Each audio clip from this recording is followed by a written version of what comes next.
Boa noite a todos. É um privilégio muito grande para mim, com certeza, e para vocês também, poder contar nessa sexta-feira com a presença da doutora Ieda Jatene. Quando a gente idealizou essa reunião, pensamos muito, discutimos no grupo qual o tema que nós queríamos discutir. Um deles mais votados foi sobre o FOP. Agora, ter a oportunidade de ter a doutora Ieda aqui conosco numa sexta-feira ou qualquer dia é sempre um privilégio. E ver cada um de vocês, de nós, afastados da família, num dia como esse, é um baita de um privilégio. Eu não quero me alongar, a doutora Ieda é conhecida de todos, ela é chefe da cardiologia pediátrica, da cardiopatia congênita do Hospital do Coração de São Paulo. A experiência dela, vocês, obviamente, sabem e vão ver por si só a maestria da apresentação. Esse tema foi discutido no nosso grupo de arritmias, por ocasião da discussão de um dos casos em que o paciente tinha um AVC criptogênico, forame oval, suspeita de fibrilação atrial, e é uma interface, é um momento onde os diagnósticos se tocam, né, e onde existe muita dúvida. E, por isso, a gente tomou liberdade de trazer profissionais de diversos segmentos que analisam a situação como um todo, especialmente o pessoal da neurologia, que são quem recebe esses pacientes, o pessoal da ecocardiografia, que tem um papel fundamental na estratificação de risco desses pacientes, da cirurgia cardíaca, da intervenção, ritmologistas, ecocardiografistas. Então, acho que esse é um momento mais do que excepcional e que eu tenho absoluta certeza que vai ser de um proveito muito grande. Então, desde já, meu muito obrigado, doutora Ieda, muito bem-vinda, e sinta-se abraçada, que ela é já joseense, né, como sabemos. Obrigado. Bom, boa noite a todos. É sempre um prazer poder falar com vocês e discutir alguma coisa de cardiopatia congênita. Eu tenho um viés enorme com São José.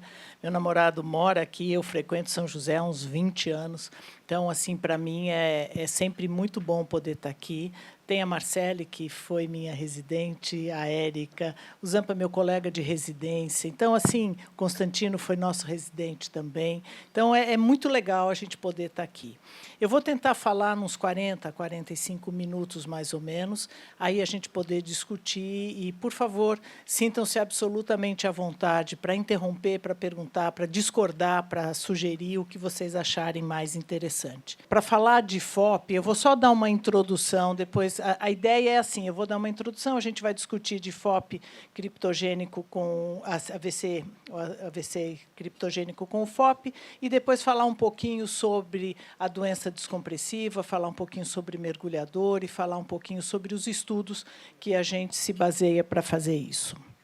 Então, os dados de estudos randomizados controlados, na verdade, mostram que a prevenção do AVC embólico recorrente de origem indeterminada, o AVC criptogênico, o fechamento percutâneo do FOP tem a sua importância e reduz a morbimortalidade. Existem 3 estudos que nós vamos conversar um pouquinho mais para frente, que foram prospectivos, controlados, publicados em 2017, cujo resultado mostrou que o fechamento percutâneo do FOP ele reduz significativamente o risco recorrente de embolismo cerebral paradoxal quando comparado com a terapia antitrombótica convencional. E, em 2020, na Academia Americana de Neurologia, e os neurologistas sabem isso melhor do que eu, a oclusão do FOP reduz a recorrência de AVC em pacientes com idade inferior a 60 anos, com infarto aparentemente embólico e sem outro mecanismo de AVC identificado. Do ponto de vista anatômico, o foramen oval é uma estrutura intracardíaca essencial para a circulação fetal. Após o nascimento, com o aumento do fluxo pulmonar e o aumento da pressão no átrio esquerdo, o fechamento acontece em alguns dias ou meses. A não fusão dos septos primo e segundo, que crescem ínfero superior e outro súpero inferior, quando eles não se fundem completamente, fica um shunt direita e esquerda, e com a pressão do átrio direito supera a do átrio esquerdo, temos o fluxo através do FOP. Então, aqui nós temos, na circulação fetal, em que o FOP é uma estrutura que é fundamental para a sobrevida, que, como a gente disse, desaparece, e de 15% a 35% das autópsias mostram a presença de FOP. Do ponto de vista de relação dos distúrbios neurológicos associados ao forame oval patente, existem 4 teorias que a gente, 4 hipóteses. A hipótese genética, a hipótese do metabolismo anormal do 5-HTP relacionado ao metabolismo da serotonina, a hipótese da hiperatividade das plaquetas e do microembolismo relacionado à hipóxia e hipoperfusão. Então, se vocês não concordarem, por favor, me falem e me corrijam. E, de uma forma geral, são essas as hipóteses que relacionam os distúrbios neurológicos ao FOP. A indicação mais frequente para fechamento é o tromboembolismo da circulação esquerda. E, quando a gente tem associação entre o forame oval patente, o tromboembolismo criptogênico esquerdo, os pacientes com AVC, isso está apoiado em dados epidemiológicos, estudos observacionais clínicos e ensaios clínicos randomizados. Então, nesses estudos clínicos randomizados, o fechamento do FOP ele reduz o AVC recorrente em comparação com a terapia medicamentosa e em pacientes com um tempo superior a 3 anos, em média, de segmento. A terapia de escolha, quando se propõe o fechamento percutâneo, para o FOP associado ao AVC, principalmente quando existe alto risco de recorrência, e nós vamos ver um pouquinho mais para frente como é que a gente classifica isso. Além, então, da gente saber que, naquela situação, existem dados que comprovam a diminuição, por outro lado, na doença da descompressão, na enxaqueca ou na síndrome de dessaturação, esses dados não são conclusivos ainda. E a discussão tem que ser feita caso a caso para se decidir o que é melhor. E, quando se considera mais de 20 anos de experiência, se tem um sucesso técnico próximo de 100%, um fechamento completo entre 93% a 96% após 1 ano com os dispositivos eficazes. E quem trabalha em hemodinâmica sabe que existem vários dispositivos e isso pode ser discutido e colocado da melhor forma. Quando, então, nós vamos avaliar o FOP, nós temos que ter algumas coisas das quais a gente parte. E, claro, a gente faz o eco transtorácico, a partir do eco transtorácico se encaminha para um eco transesofágico, e no eco transesofágico se faz a avaliação de alguns aspectos que são os aspectos importantes: as dimensões do orifício e do túnel, a mobilidade do septo interatrial com ou sem aneurisma, a avaliação da válvula de Eustáquio e da rede de Chiari e a avaliação do fluxo transeptal, a direção e a magnitude desse fluxo. Além do transesofágico, nós temos também o Doppler transcraniano, que avalia a magnitude do fluxo direita e esquerda, com mais ou menos manobras de Valsalva mais fortes ou não, e a avaliação inespecífica quando se diferencia o forame oval patente e a presença de fístulas pulmonares. Então, quando nós olhamos aqui no transesofágico, a avaliação do fluxo do átrio direito para o átrio esquerdo, quando nós vemos o túnel, esse é um túnel que tem 15,5 milímetros, e nós vamos ver daqui a pouco quais são os critérios para que a gente possa considerar isso de alto risco. A avaliação do aneurisma do septo interatrial, em que nós temos, quando o septo abaula 10 milímetros para qualquer um dos lados, ou quando ele abaula 7,5 para cada lado, dando 15 milímetros, naquelas duas outras imagens. Avaliação da válvula de Eustáquio proeminente. E uma coisa super importante é a avaliação com teste de microbolhas, que, nesta situação, tem um volume grande, uma grande magnitude do fluxo direita e esquerda. E, além disso, o Doppler transcraniano, em que nós temos o que se chama de inducha e a cortina, que são incontáveis bolhas, né? Então, quando nós vamos fazer a avaliação do FOP, no eco, como eu já disse, o transtorácico, junto com o Doppler transcraniano e o transesofágico, e a maioria deles ele não é diagnosticado em repouso, e, por isso, é importante fazer o estudo da injeção de bolhas com manobra de Valsalva.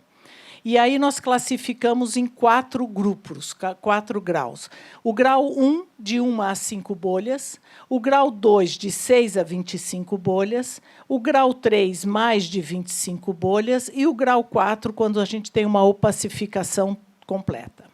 Isso mudou um pouco, a gente tinha de 1 a 5, de 6 a 19, de 19 a 25, então isso foi variando, mas essa é a classificação mais usada hoje em dia. Então, quando se faz o teste de microbolhas, e quem faz o eco sabe disso, se prepara o contraste com a solução salina e ar, agita bastante, injeta na veia periférica, como mostrado aqui, se faz a injeção em repouso e durante a manobra de Valsalva. O teste ele é considerado positivo quando, depois do preenchimento de toda a cavidade atrial direita, passa pelo menos 5 bolhas para o átrio esquerdo, dentro dos 3 primeiros ciclos cardíacos, e aí vai ser grau 1, grau 2, grau 3 ou grau 4, dependendo da quantidade de bolhas.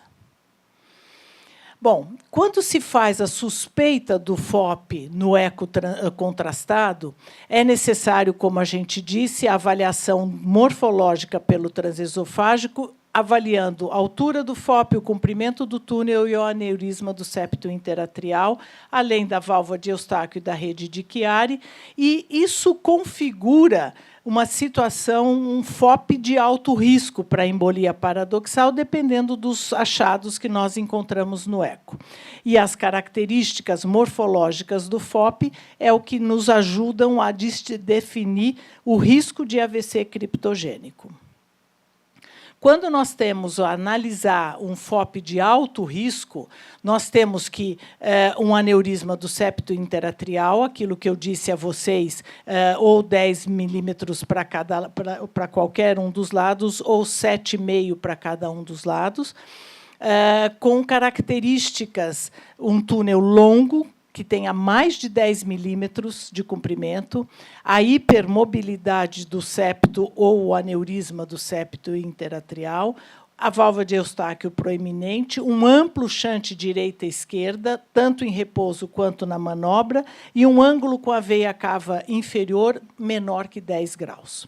Quando a gente vê aqui nessas imagens, os fatores de risco para recidiva do acidente vascular isquêmico e avaliados os métodos de imagem, o transtorácico e o Doppler transcraniano, de novo, a magnitude do fluxo, o aneurisma do septo interatrial, a válvula de Eustáquio, a rede de Chiari e um túnel maior que 10 milímetros. Então, vocês vejam, nas diferentes imagens, nós temos ali na imagem 1 o volume, a magnitude do shunt, na imagem 2 o aneurisma, na imagem 3 a válvula proeminente de Eustáquio e na 4 a rede de Chiari.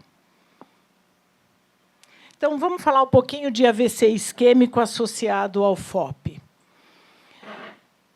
Primeiro que é difícil e pelo transtorácico, ele é confirmado pelo transesofágico.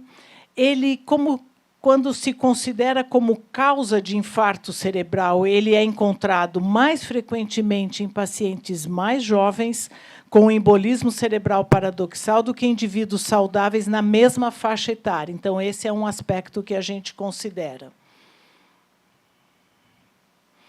Fatores determinantes da relação de embolismo cerebral e FOP. Primeiro, a comprovação da embolia cerebral por tromboembolismo por imagem, como a ressonância.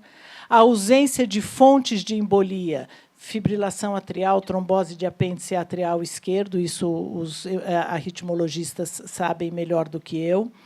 A detecção de trombose venosa profunda ou embolia pulmonar e a presença de FOP por onde passa o trombo.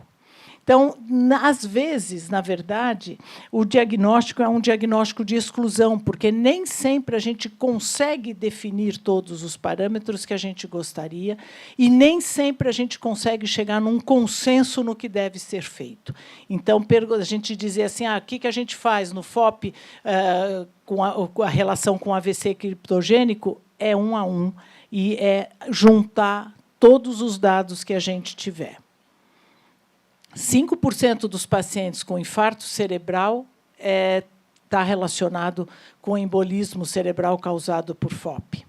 O risco de um infarto cerebral em adultos saudáveis com FOP é de 0,1% ao ano. Mas a taxa real de recorrência anual de embolismo cerebral paradoxal ela varia de praticamente 3,5% a 11%. E existem fatores adicionais que devem ser considerados para que o FOP seja a etiologia do infarto cerebral.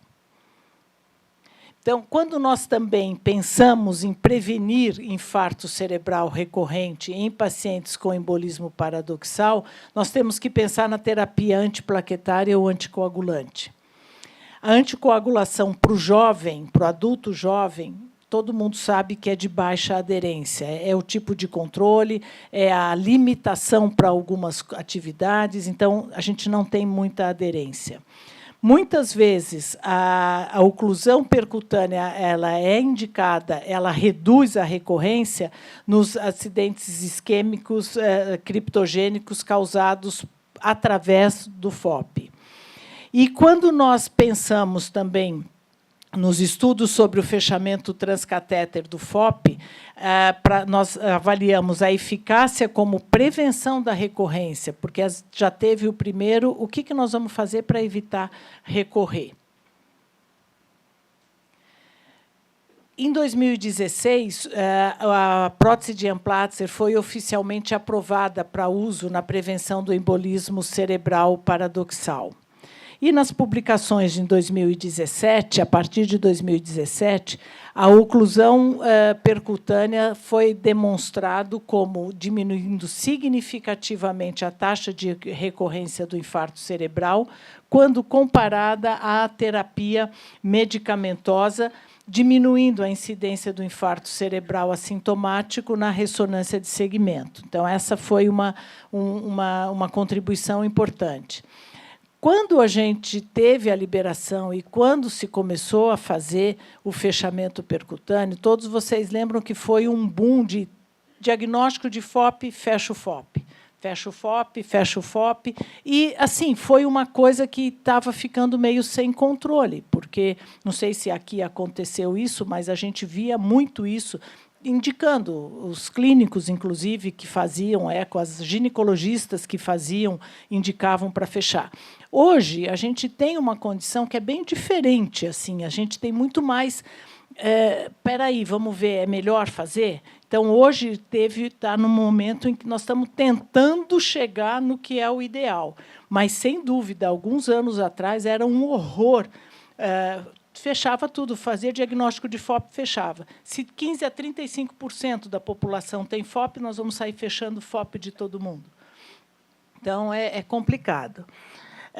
Quando nós também, assim, objetivamente, a gente precisa ter alguma coisa para poder avaliar e poder decidir o que vai fazer. Então, o Score Hope e a classificação Pascal ajudam muito. No Score Hope, nós temos aspectos como hipertensão, diabetes, se já teve acidente prévio, se é fumante ou não. E nós temos as faixas etárias. Quanto mais jovem, mais pontua. Então, o score Hope ele varia de 0 a 10. Quanto maior a pontuação do score Hope, mais significa a probabilidade de haver relação do acidente vascular cerebral criptogênico com o FOP. Mas a gente também, quando relaciona o score Hope com a classificação Pascal, nós temos 3 possibilidades. Nós temos o improvável, o possível e o provável. Então, se eu tiver um score Hope baixo, o que significa não ter esses critérios e ser mais idoso, por exemplo, e eu não ter aspectos anatômicos que sejam favoráveis, eu caio no improvável. Então, 15% seria provável ser relacionado com o FOP. Quando eu tenho o score Hope baixo, mas eu tenho aspectos, um FOP de alto risco, um fluxo amplo, um aneurisma do septo atrial, eu passo para uma situação de possível. Ele é possível se eu tiver um score Hope baixo e critérios anatômicos de alto risco para o FOP, ou se eu tiver um score Hope alto e não tiver os critérios, eu também caio numa possível relação do FOP com o acidente criptogênico. Mas, se eu tiver um score Hope alto, e isso, quanto mais jovem, mais eu pontuo, e tenho aspectos anatômicos de um shunt, de um FOP de alto risco, aí eu tenho uma probabilidade maior. Então, assim, o problema é que muita gente não usa isso para classificar e fica mais no subjetivo. Obviamente, a gente precisa ter o subjetivo, cada um tem a sua experiência e sua vivência, mas isso é objetivo. Então, a gente precisa juntar as duas coisas. Eu vou falar para vocês 3 estudos, que são os 3 estudos randomizados prospectivos que embasaram essas colocações do fechamento do FOP ser indicado.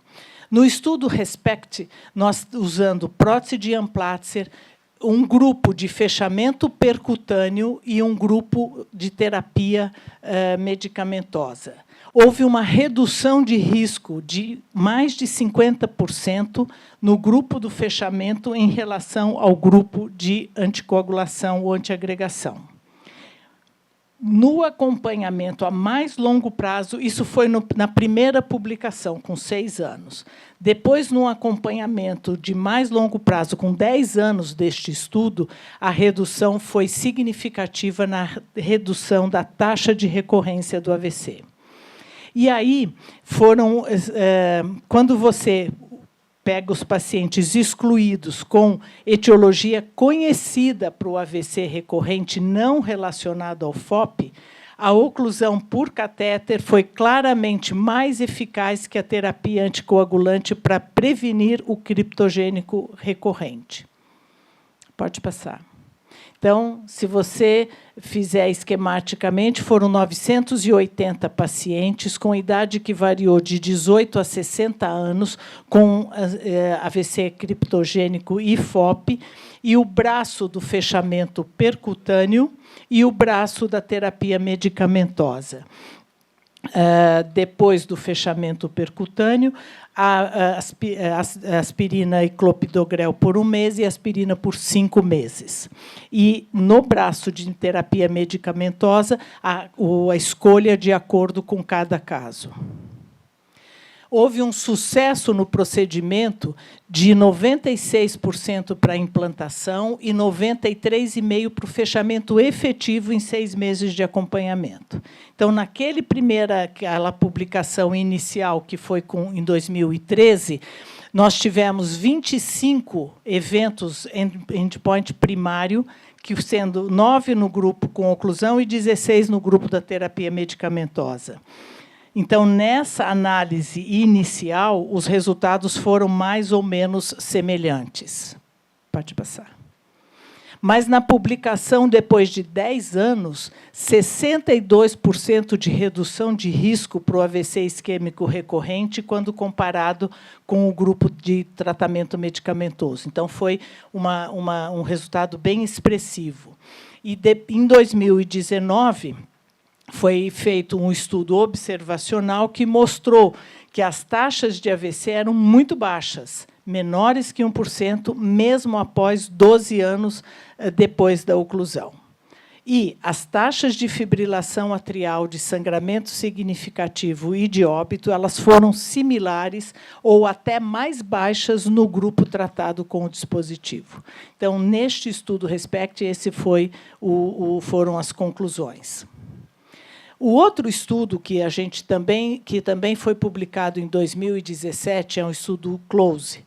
Foram mais de 660 pacientes com idade de 16 a 60 anos, com AVC criptogênico e FOP, com aneurisma do septo interatrial ou ceia ampla, o que significa FOP de alto risco. 2 braços da mesma forma, um braço com fechamento percutâneo, depois usando AS clopidogrel por 3 meses e AS para sempre, e depois varfarina, AS clopidogrel e varfarina com dipiridamol. O sucesso do procedimento neste estudo foi superior a 98% para implantação e 93% para fechamento efetivo. A recorrência do AVC fatal ou não fatal aconteceu em 14 dos 663 pacientes, mas nenhum no grupo tratado por cateterismo. E o risco de AVC recorrente foi significativamente menor no grupo tratado com fechamento percutâneo quando comparado com o grupo com terapia antiplaquetária. E o terceiro estudo, que foi o estudo REDUCE, de 2017 também, com 664 pacientes. Vocês vejam que a idade é mais ou menos parecida nos 3 estudos, de 18 a 59 anos, com AVC criptogênico e FOP. Também, da mesma forma, o braço do fechamento percutâneo, usando clopidogrel por 3 dias, depois aspirina com dipiridamol e clopidogrel foi escalonando. E o AS com clopidogrel e AS com dipiridamol. Nesse estudo, o sucesso do procedimento foi quase 99% para a implantação e superior a 75% para fechamento efetivo em 12 meses, com uma recorrência de AVC de 18 pacientes em 664, nenhum no grupo do tratamento percutâneo. E a incidência do AVC foi significativamente menor no grupo com fechamento percutâneo quando comparado com o grupo apenas com terapia antiplaquetária, quase 6% contra 11%. Então, de uma forma geral, a oclusão percutânea ela não tem efeito preventivo na recorrência do infarto cerebral não relacionado com o FOP. A incidência de novos episódios de fibrilação atrial não aumentou no grupo do fechamento percutâneo quando comparado com a terapia medicamentosa. E o baixo risco de novos episódios de arritmia atrial em consequência do implante de dispositivo foi também um dado favorável. Quando nós resumimos os estudos, aí acho que está um pouco ruim para vocês verem, mas essa primeira é do RESPECT, nós tivemos o acompanhamento de longo prazo, com uma mediana de quase 6 anos, que mostrou uma redução significativa com o fechamento do FOP. No estudo CLOSE, uma redução significativa em AVC com oclusão percutânea comparado com a terapia antiplaquetária isolada.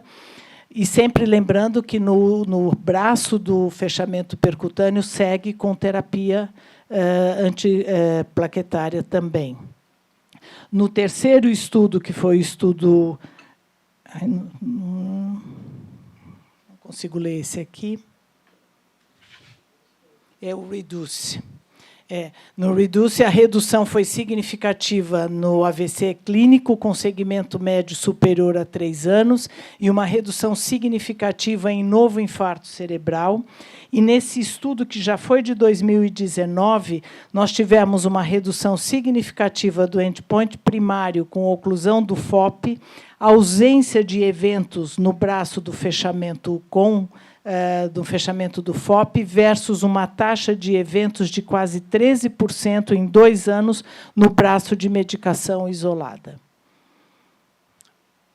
Então, assim, isso deixa mais claro os resultados que a gente vem tendo de redução com o fechamento percutâneo. Quando nós pensamos num fluxograma para a relação do AVC isquêmico com o FOP, depois de seguido toda a rotina de estudo por imagem cerebral, ecocardiograma, aqui, quando nós usamos o acidente embólico de causa indeterminada em pacientes com menos de 60 anos, quando isso é presente, nós vamos pesquisar o FOP com ecocardiograma com bolhas. Se isso está positivo, nós passamos para o ecotransesofágico. Se isso também é positivo, nós vamos para a classificação de Pascal. E se nós entramos naquelas duas possibilidades de possível ou provável, a indicação para o fechamento percutâneo. Se tudo que nós falamos... Pode voltar só um pouquinho? Se tudo que nós falamos não acontece, então a gente vai desconsiderando. Até que, se a gente chega neste ponto do Doppler transcraniano, mostrando, sugerindo FOP, nós caímos de novo no transesofágico e vamos aqui para... Agora, de qualquer forma, se a avaliação de Pascal cair naquela parte do improvável, nós mantemos com medicação, com terapia medicamentosa. E, em pacientes idosos, nós temos uma avaliação individual de probabilidade e de risco de recorrência. Se isso é baixo ou indeterminado, nós avaliamos sangramento, recorrência de risco e fazemos uma decisão compartilhada entre antiplaquetário, anticoagulante ou fechamento percutâneo. Entretanto, se o risco for alto, a idade entre 18 e 65 anos, nós fazemos uma decisão compartilhada entre a equipe, mas com indicação para o fechamento percutâneo. E aí, quando nós fazemos o tratamento percutâneo, que é altamente eficaz e seguro, nós temos 1 a 5% de risco de FA paroxística e transitória, dos quais 99% de resolução em até 6 meses. De uma forma esquemática, assim, a gente faz um manejo clínico pós-oclusão, uma alta em 24 horas após o procedimento, desde que o eletro e o eco transtorácico sejam normais. Uso de aspirina e clopidogrel por 3 meses. Depois, aspirina por 1 ano, por 5 ou por toda a vida. Isso vai depender da evolução e de quem estiver acompanhando. Acompanhamento ambulatorial, 3, 6 e 12 meses inicialmente e depois anualmente. E o Doppler transcraniano depois de 1 ano. Quando nós, então, estamos falando de oclusão percutânea do FOP relacionado ao AVC isquêmico, se nós temos um AVC isquêmico prévio com FOP, nós fazemos como profilaxia secundária se paciente com menos de 60 anos, independente da anatomia, ou paciente com mais de 60 anos, que na classificação de Pascal se encaixa como possível ou provável. E, nos casos de trombofilia, o anticoagulante oral. Se nós não temos isquemia, nós temos uma avaliação que tem que ser neurologicamente muito mais criteriosa, sem acidente vascular isquêmico prévio, se nós pensarmos como profilaxia primária, nós não devemos ocluir. Nós devemos avaliar se o FOP é de alto risco e se a trombofilia, tem trombofilia ou histórico de TVP. Para a gente caminhar um pouquinho no FOP com enxaqueca, existe muito assim, vamos fechar porque a enxaqueca você não consegue tratar de outra forma, já fez tudo que podia, então vamos fechar. Isso não é bem assim. 12% da população tem enxaqueca. A profilaxia medicamentosa, ela deve ser de uso diário. Então, se pode usar antiepiléticos, antidepressivos, beta-bloqueadores, inibidores de canal de cálcio, etc. E aí isso os neurologistas vão saber muito melhor do que eu, porque isso é o que eles habitualmente fazem. Nós temos resultados erráticos referentes à frequência e intensidade das crises e temos pacientes que têm intolerância com medicação pelos efeitos colaterais. Um aspecto importante é a enxaqueca com aura. 30% a 50% desses pacientes têm FOP. E aí, quando a gente vai fazer, tentar entender mais objetivamente, nós temos 2 estudos, o estudo Prisma e o estudo Premium. Então, nós temos as principais características, idade, sexo, história de trauma cerebral, distúrbios de humor, uso de esteroides, enxaqueca com aura. Então, a gente tem vários aspectos que a gente classifica. Tanto no estudo Premium como no estudo Prisma, nós temos resultados em todas as áreas que mostram que aqui nós temos uma prevalência maior. E aí, quando nós colocamos isso nos gráficos, nós vemos que a eficácia quanto à redução de dias de enxaqueca, no grupo tratado com o fechamento percutâneo, nós temos uma eficácia maior. Na eficácia quanto à redução mensal das crises, também nós temos no grupo que tratou com fechamento percutâneo. Quando nós olhamos o endpoint das respostas, das taxas de resposta, o fechamento percutâneo também é mais importante. E, principalmente, quando a gente coloca a cessação total da enxaqueca, se coloca de uma forma muito mais evidente o grupo que fez o fechamento percutâneo. Então, isso não significa que todo mundo tem que fechar, mas significa que precisa ser olhado com um cuidado e a gente discutir caso a caso, porque isso pode ser a solução. Aqui nós temos, nas enxaquecas, também quanto à redução dos dias, quanto à redução das crises e quanto ao desaparecimento da enxaqueca. Tanto a enxaqueca com aura, sem aura, a que tem frequentemente aura ou infrequente, em todos eles nós temos o grupo que fechou percutaneamente com resultados melhores. Então, alguns não têm significância estatística, mas todos eles têm aspectos e resultados melhores. Então, nesse grupo do FOP com enxaqueca, a primeira opção sempre é tratamento clínico a critério do neurologista. Quando isso é refratário ao tratamento clínico, quando principalmente está associado à aura, se deve avaliar, como a gente estava falando, a oclusão do FOP nesses casos. No caso do FOP com os mergulhadores, pode passar, que tem a doença descompressiva grave, isso acontece pela formação de bolhas de ar no retorno à superfície, na presença de um shunt direita e esquerda através do FOP, com embolia gasosa sistêmica. Então, pode passar. O que a gente precisa considerar? Em estudos como esse registro, que de 702 mergulhadores, 153 deles tinham FOP de alto risco, de alto grau. 55 foram tratados percutaneamente e 98 ficaram em segmento clínico. A doença descompressiva grave ela foi mais frequente no grupo do FOP de alto grau de tratamento clínico. Mas, de qualquer forma, a incidência da doença descompressiva grave ela é baixa, é 2,5 para cada 10 mil mergulhos.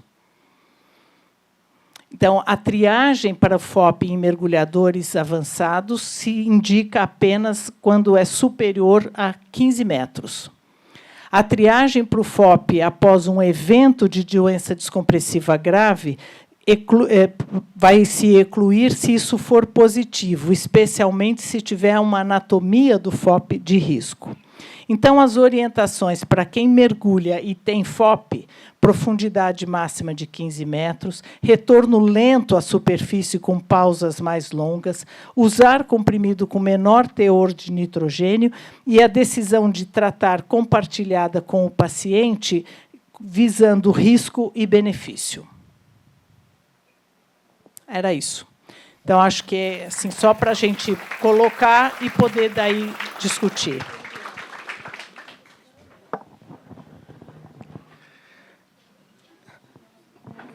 Tureda, sensacional. Acho que essa sua apresentação vai nos ajudar demais a abrir essa discussão. Como eu falei, esse é um grupo multidisciplinar. Eu tenho certeza que cada um de nós, com cada uma das experiências, vão poder agregar bastante e aprender bastante com a sua experiência.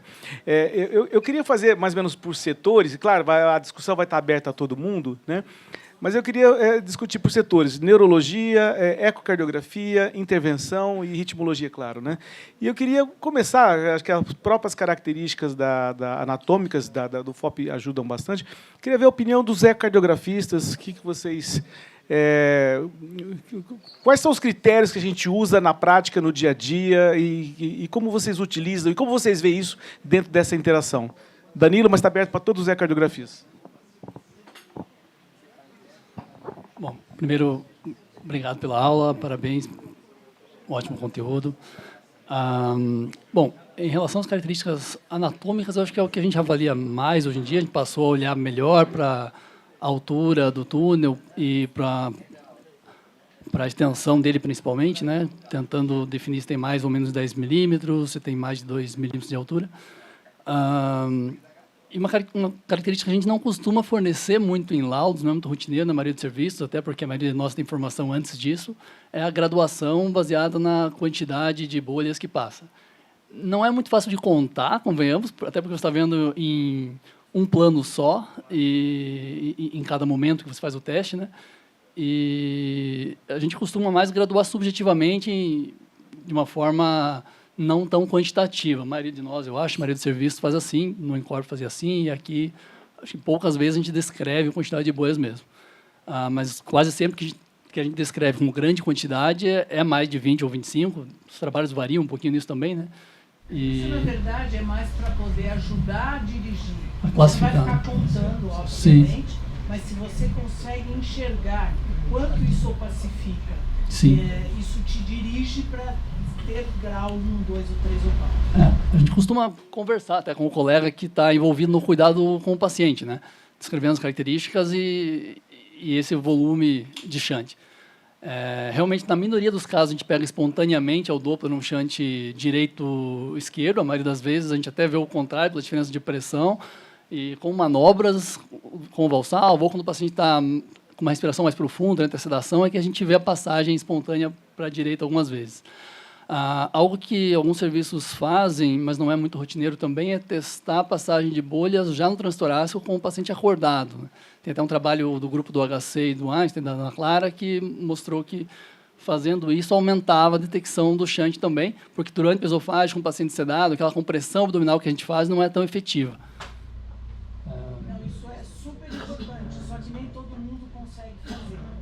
Então, acaba que você vai para o transesofágico, às vezes você faz a compressão quando, claro, está sedado, mas essa indicação de fazer no H4 a gente faz no transtorácico, mas não é todo mundo que faz e que sabe fazer isso. Sim, o paciente não tem o alçal efetivo também. Pessoal, demais ecocardiografistas?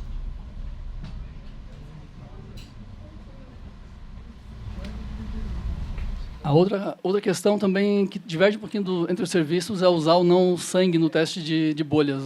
No Incor a gente usava e eu vejo na literatura algumas indicações de usar geralmente. Na prática eu percebo que o paciente fica melhor quando a gente usa um pouquinho de sangue aspirado além do ar. Você puxa um pouco mais? 1 ml de sangue, 1 ml de ar e 8 ml de soro. O Incor era assim, a maioria do pessoal no AINS fazia assim e eu vejo na literatura alguns autores. Mas não é a maioria. Pelo menos do que eu conheço, não é a maioria. Os ecocardiografistas fazem parte da nossa especialidade, tanto no ponto de vista de análise prévia do procedimento de ablação por catéter, mas, obviamente, durante o procedimento. Qual a observação que vocês têm em relação à prevalência do FOP? Porque quem vê FOP com muita frequência são vocês.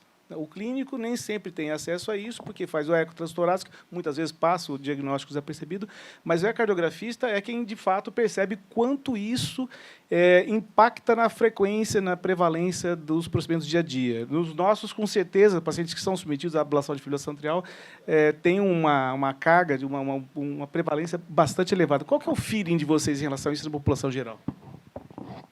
Alguém mais quer se manifestar? Bom, no dia a dia a gente claramente não vê aqueles 15% a 30% da literatura. Né? A gente enxerga muito menos, no ectranstorácico principalmente, mesmo no esofágico muitas vezes passa muito pouquinho. Né?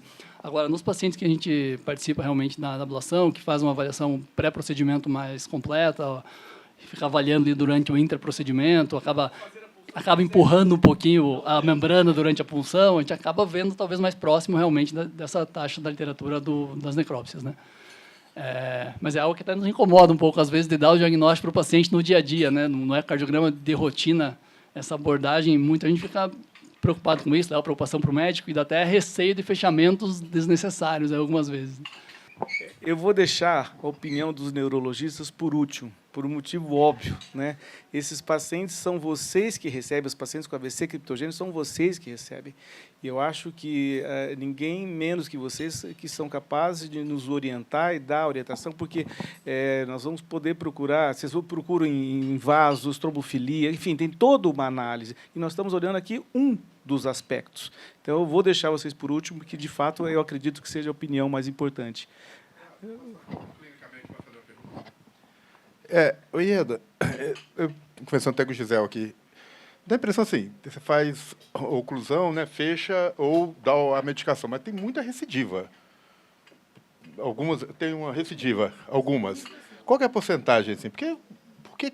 Qual poderia justificar? Você vai, faz o fechamento e tudo, e voltar a ter... Que tirando as outras, se a razão é uma FA que apareceu, ou se é relacionado a esse procedimento do amplatzer, que seja. Assim, você vê que a taxa de não fechamento é 93, 94 e tal.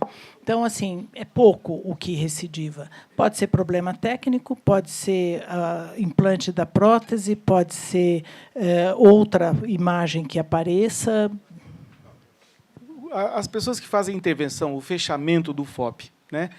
Existe na cardiologia já uma conduta muito bem estabelecida de heart-in, né, onde existe uma discussão entre clínicos, hemodinamicistas, cirurgiões cardíacos, e onde as discussões a respeito de doença coronariana são extremamente bem tratadas. Extremamente bem tratadas. Né? A pergunta para vocês que fazem a intervenção do fechamento, do ponto de vista das indicações do fechamento de FOP, em que pé que nós estamos? Quem faz, quem indica é o clínico, é o intervencionista, é o ecocardiografista? Como está essa relação? Quero perguntar para os intervencionistas, vou passar para o André primeiro, mas, obviamente, está aberto para todo mundo. Qual o feeling de vocês? Em que situação que nós estamos hoje na discussão multidisciplinar? Bom, muito obrigado pela aula, foi fantástica. E o que a gente observa é de fato que o paciente não chega para a gente como uma indicação já formal, olha, estou te encaminhando para fazer o procedimento, e sim como esse aspecto de heart team mesmo, né? Então, o paciente ele é trazido para a gente, para a nossa avaliação, né? E a neurologia junto, né? Sempre. Então, é uma prerrogativa fundamental e a gente acaba sendo meio que o pivô da situação, porque é onde o paciente chega por último, né? O neuro, muitas vezes, é onde o paciente chega primeiro. E esse paciente acaba terminando com a gente, na hemodinâmica, para fazer essa avaliação final antes de fato, fechar a indicação e passar para o procedimento propriamente dito. Então, a gente tem bastante cuidado de fazer uma avaliação mais detalhada possível, envolvendo não só a equipe da neurologia, da ecocardiografia, mas também a equipe da hematologia. A gente tem um contato muito contíguo, né, com eles, e isso é até um aspecto interessante, porque durante bom tempo se questionava em pacientes com trombofilia documentada o risco de você colocar a prótese e, eventualmente, essa prótese ser um fulcro ali de fenômenos tromboembólicos futuros, né?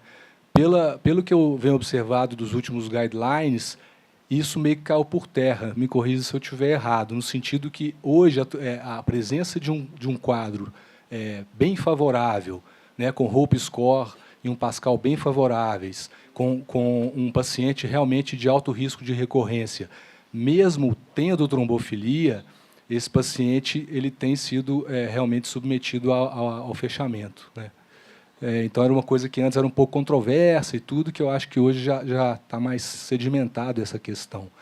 Uma coisa muito importante e que a gente tem discutido muito, né, Eduardo, quando a gente se encontra no hospital, é a questão da FA paroxística, como sendo também um provável mecanismo desse AVC criptogênico.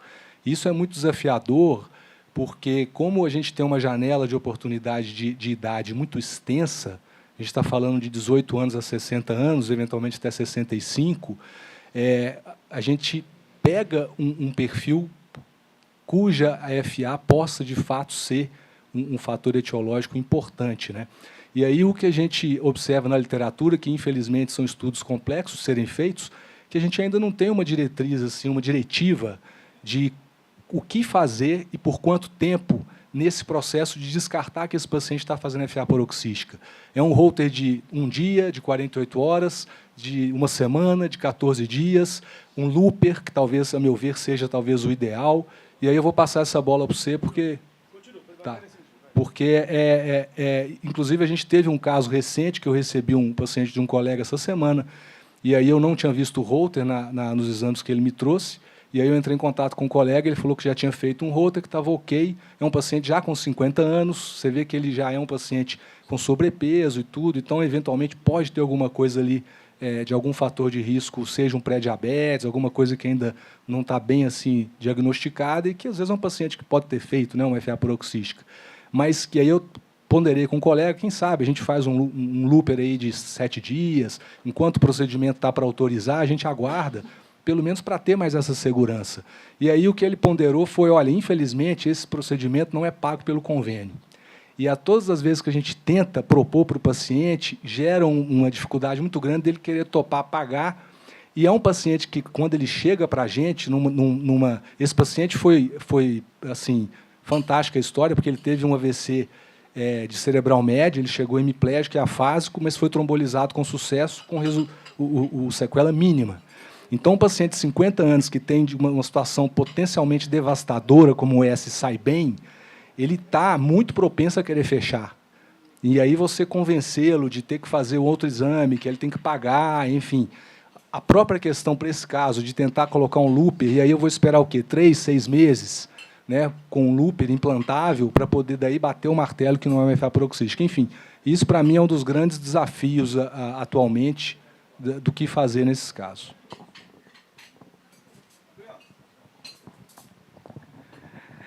Você que vê o bicho pegando lá. O Gabriel é intervencionista, né, ele faz a neurointervenção.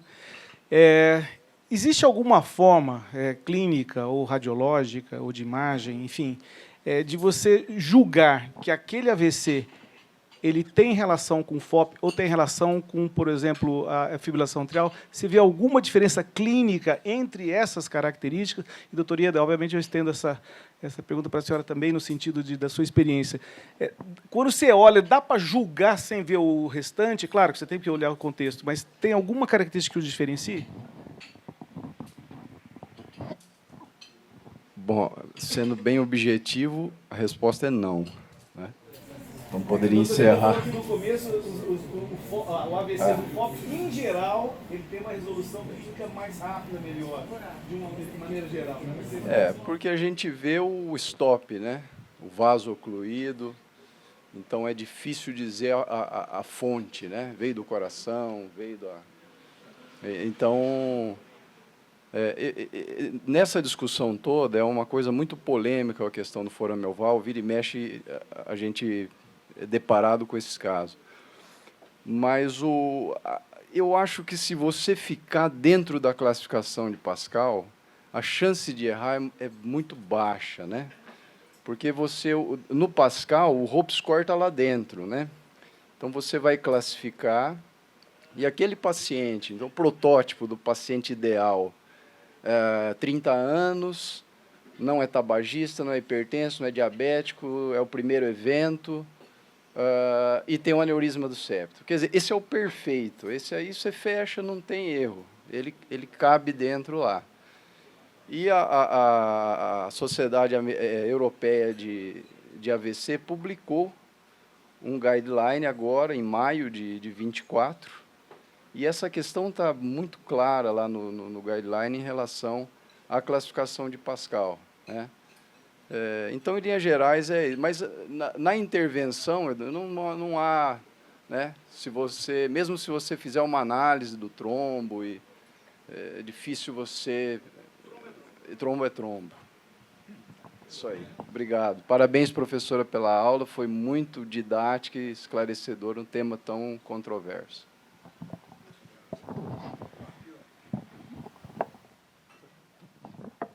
Eu concordo com tudo que você falou.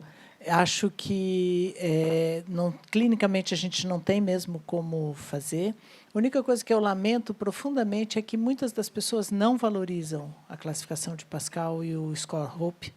Acham que vai só na clínica e no que é subjetivo e que está tudo certo.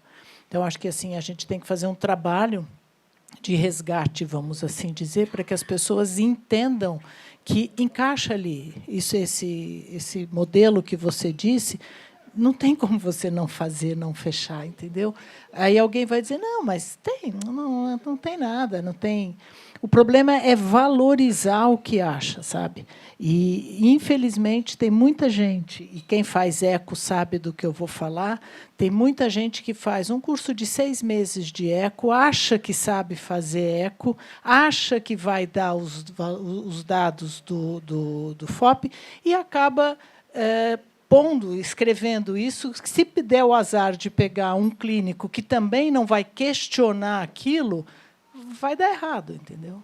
Então, acho que assim, isso é o que a gente tem que usar, essas coisas que a gente está falando, é para beneficiar o paciente. Se você olhar o que tem de objetivo, você tem classificação, você tem score, você tem coisas que, se você pontuar, você decide o que você vai fazer, é isso que tem que fazer. É isso. Quero deixar a discussão agora para os neurologistas. Desculpa, perdão, não estou vendo o bico. Perdão. Antes de você terminar os hemodinamicistas e passar para os caras que decidem mesmo, né? Porque a arritmia, depois da amiodarona, resolve FA. Mas a parte é o seguinte, o eco, o neuro pega o AVC criptogênico, o eco, na minha opinião, é o que define a anatomia e a indicação de fazer, mas nós que trabalhamos na intervenção, o André falou, a gente acaba tendo que justificar para a fonte pagadora por que você está indicando aquilo. Então, cabe as justificativas para o convênio por que você quer fazer aquilo.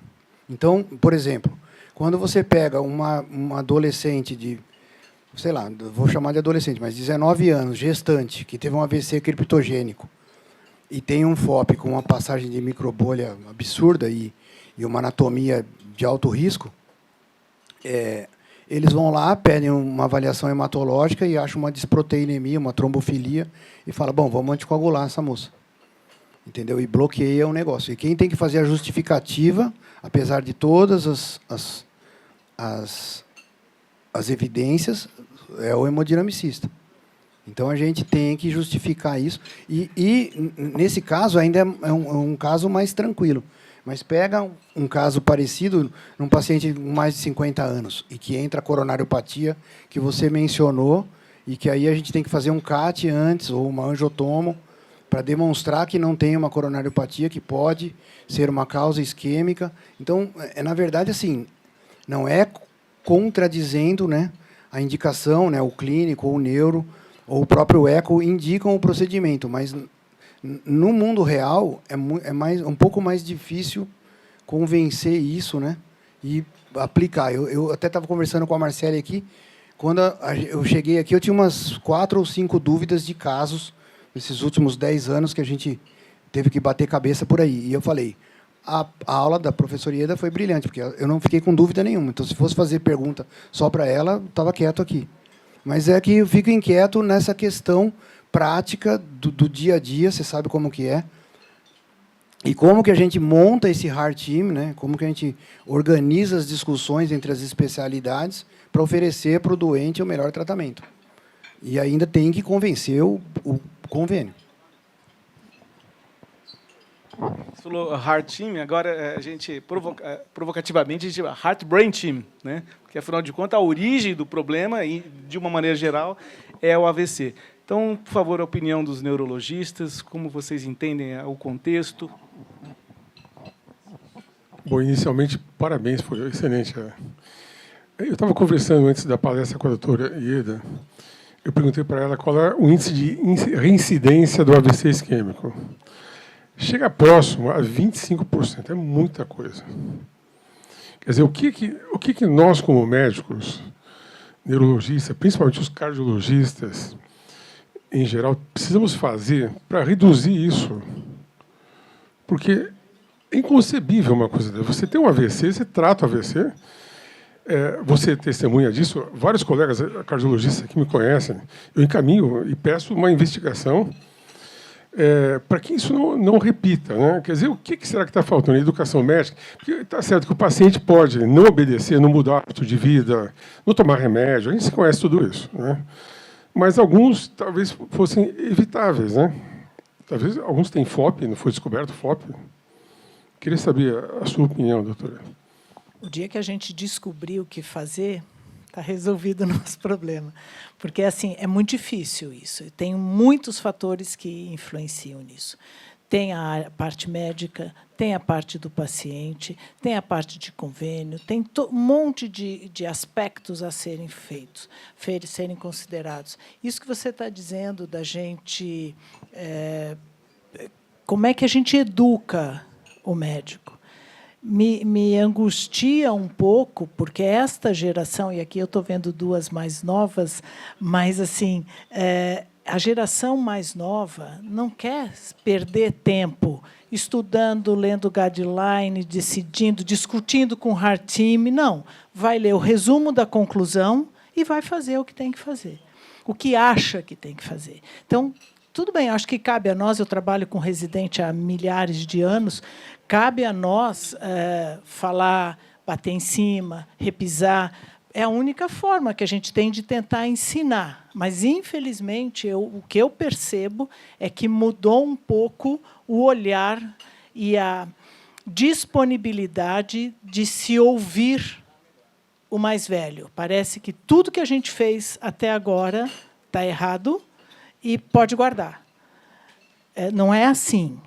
E eu não desisto também, não. Eu vou continuar brigando, vou continuar falando, vou continuar fazendo. Quem me conhece sabe que eu vou ficar batendo em cima. Mas é educação, é treinar, é ensinar, é fazer o eco direito, é discutir. E, fundamentalmente, o hard team. Para tudo que você puder usar hard team, funciona.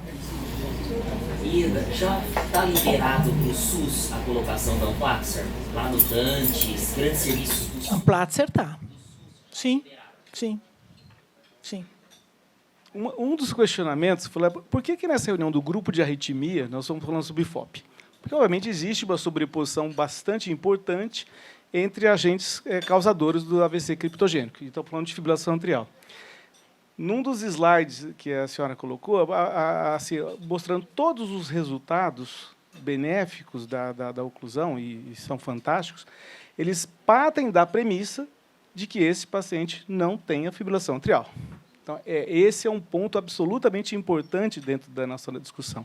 Os resultados positivos do fechamento do FOP são reprodutíveis na medida em que a população que nós tratamos seja a mesma população dos estudos clínicos, onde eles foram estudados exaustivamente. Então, acho que o papel nosso, como clínico, como neurologista, como cardiologista, é poder afastar de fato que o paciente que tenha AVC e tenha FOP não tenha fibrilação atrial.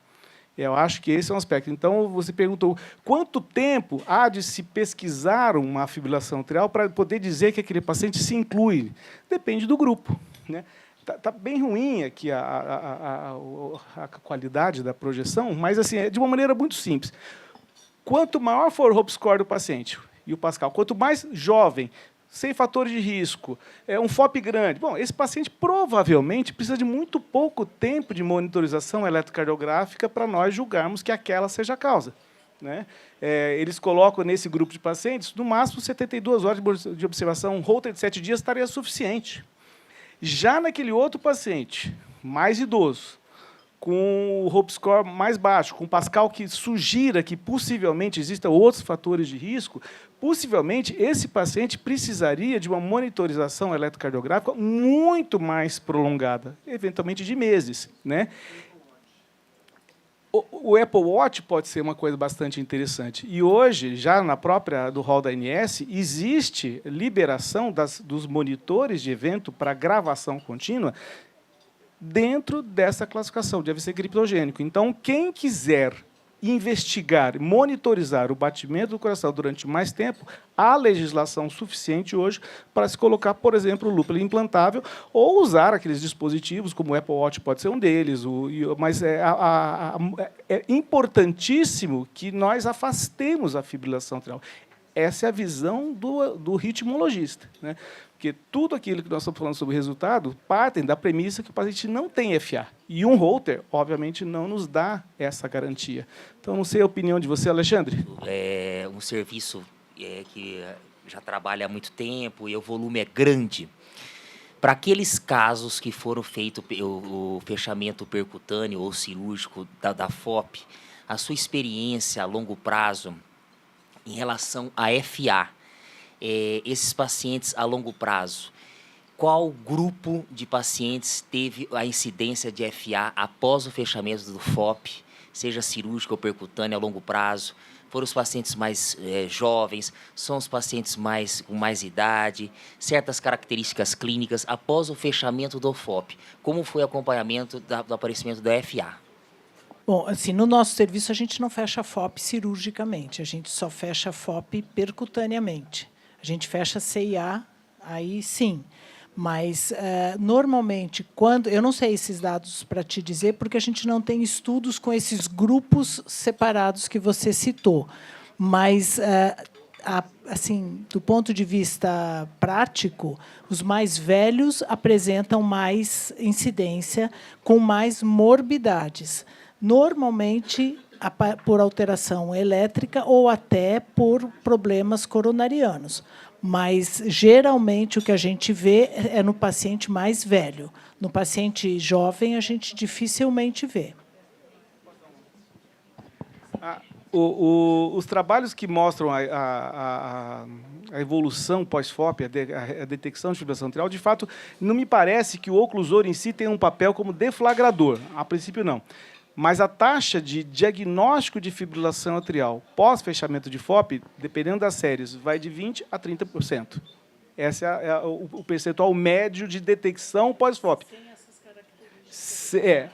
Só que dentro desse grupo de pacientes, aqueles que são os mais velhos, com mais comorbidades, duração de ODAP maior, extracístoles atriais, o strain do átrio pouco aumentado, que é difícil de fazer, mas o átrio pouco aumentado. Então, quanto mais características que levem à fibrilação atrial, hipertensão, diabetes, que já estão todos incluídos no HOPE score, né? Esses são os que têm maior probabilidade. Já aqueles pacientes o filezinho, a grávida, né, com um baita de um túnel, a probabilidade dessa pessoa ter fibrilação atrial é muito menor. Então, acho que acho que o resumo dessa aula, doutora, que assim, me permita pegar para nós a essência, é usar os critérios de HOPE score e Pascal. Se nós sairmos daqui usando esses critérios, nós já vamos estar nos aproximando o máximo possível de uma conduta, acho que ideal para os nossos pacientes, pelo menos no conhecimento atual. Oi? Como? Tem. Essas calculadoras de Medscore, todos têm. HOPE score tem qualquer uma delas. É usar. É um score clínico. Tá? Eu acho que essa discussão acho que ela é extremamente importante e o fato de trazer experiências de todo mundo acho que nos ajuda a agregar.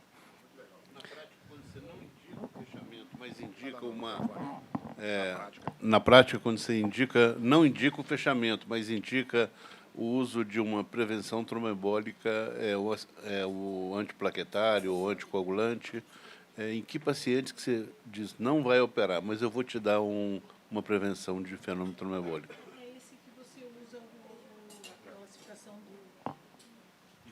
Quando você usa a classificação de Pascal e usa o HOPE score, você consegue encaixar entre não ser improvável, possível e provável.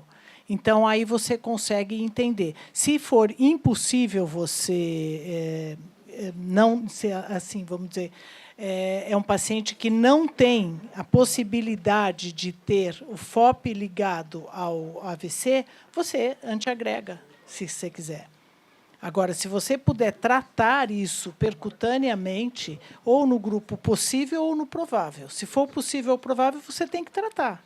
Aí você trata percutaneamente. Você antiagrega, anticoagula, dependendo do que for mais indicado, se você não tiver a possibilidade de tratar. Obviamente, você vai antiagregar e anticoagular por um tempo depois do procedimento. Mas você vai ter o braço do procedimento percutâneo. A indicação do antiplaquetário ou anticoagulante depende da avaliação do...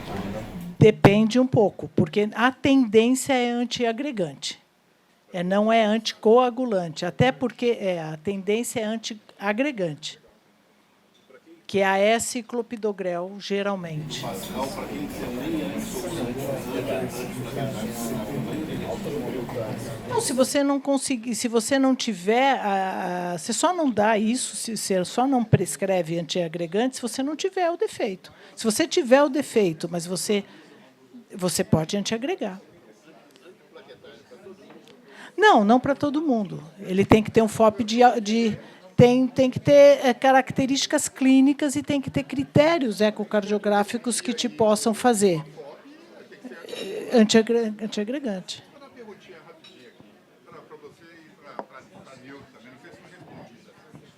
Falou ali da enxaqueca com aura, né? 50% quase, né? É muita coisa, né? E é subdiagnosticado alguma coisa? Enxaqueca, 12% da população.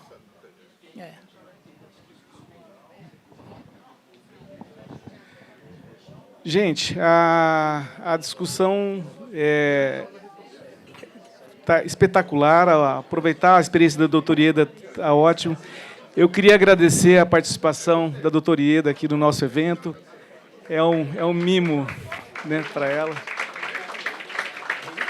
Vou deixar aqui do lado. Deixamos aqui.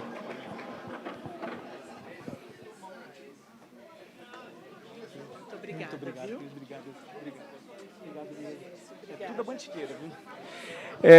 Eu queria deixar público aqui o agradecimento, a presença de todos vocês, especialmente a equipe da Biocat. A Biocat está nos patrocinando esse evento, está permitindo que um evento dessa qualidade, com essas características, possa ser feito. Muito obrigado pela parceria, pelo carinho. Agradecer a presença de vocês, especialmente a presença da doutora Ieda. Muito obrigado, doutora Ieda. Muito obrigado. Eu que agradeço a oportunidade de estar aqui, e o que eu puder ajudar lá no HCOR, contem comigo porque vocês precisarem, tá? Mas é sempre um prazer estar aqui.